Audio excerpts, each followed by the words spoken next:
Former Deputy Director of National Intelligence, Kash Patel. Kash, let's start with this CIA Associate Deputy Director for Analysis. It's a big job.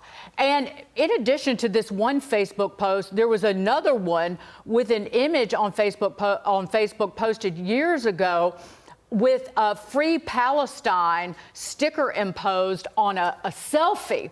So this individual previously oversaw the production of the president's daily brief, the highly classified compilation of intelligence, and also, along with two associates, was responsible for approving all analysis disseminated inside the agency.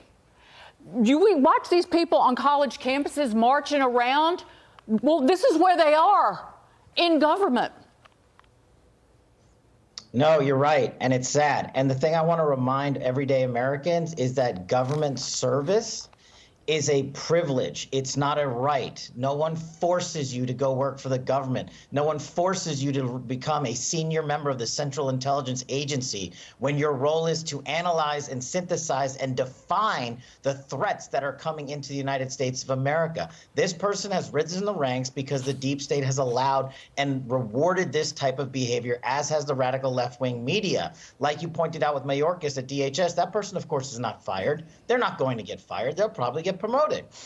And if Joe Biden wins, we're going to see more and more of this conduct. And just imagine if you had seen any of this conduct in the Trump administration. Me, would have summarily dismissed them from the intelligence community immediately. You know, Kash, there's some pretty strict rules around what you can say publicly on these public forums when you're at such a high level in the federal government. You served in many of these roles. And it begs the question, they must not fear any retribution from their bosses by posting these kind of things online, number one.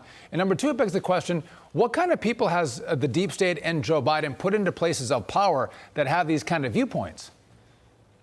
No, you're absolutely right. Look, these people are rewarded for this type of conduct because their seniors, their bosses, their directors, their leaders of the agencies actually probably sympathize with these types of statements and are supportive of them. And that's what makes it even more tragic for me. National security is not a Democrat or Republican thing. And when you have an individual who rises to the ranks of the CIA and has been there for 20 plus years, and as a guy who created the presidential daily briefing and delivered it to the president, I don't want any president getting an analysis from someone who has this in their heart. And I'm not talking about free speech. Listen, everybody's entitled to their free speech. And in government, in national security, not only do you leave it at the door, you don't ever talk about it because you are in the most important mission set there is. And the leadership like Mayorkas and Wray and Garland have all rewarded and permitted this conduct, as has Joe Biden.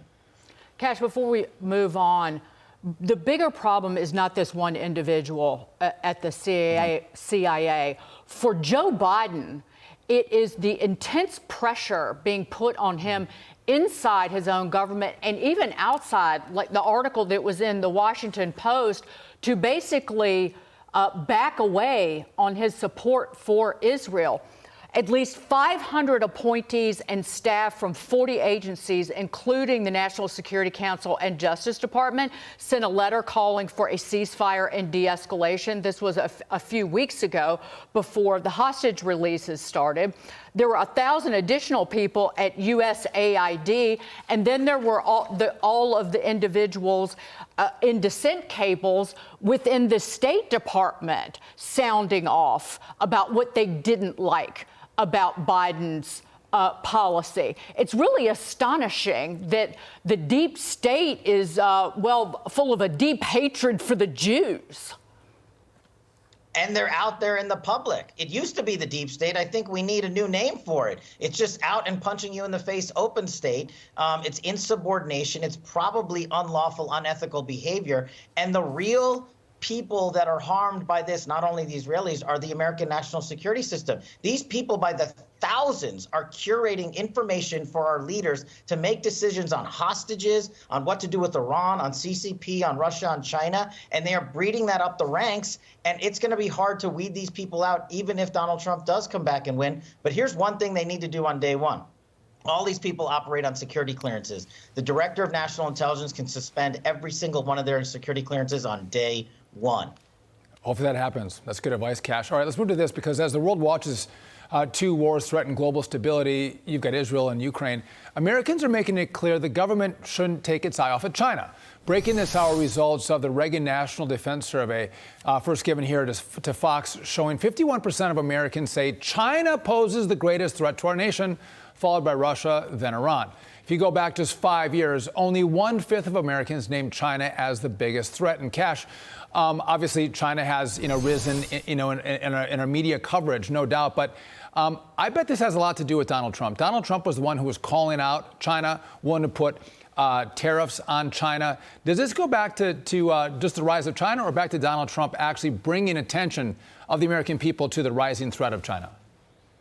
Well, it's a culmination of things. When your national security policy is, what did Donald Trump do? I'm going to do the opposite, right. Whether it's China, Russia, Iran, hostages, or world wars. Literally, this is what happens. When you say TikTok, you're back on instead of turning them off forever. This is what happens. It's the digital fentanyl of our age. And the CCP is funding our allies. Yeah. They are our enemies. They are funding the Iranians. They are funding Hezbollah, Hamas, and Russians. So China is on the rise, and I agree that is becoming categorically exponentially increasing threat to the United States of America. But that's because we've allowed it, not we, but Joe Biden and company have made the decision to bend the knee to these tyrannical regimes, and this is what you get. And shameful. Kash Patel, always a pleasure. Good to see you.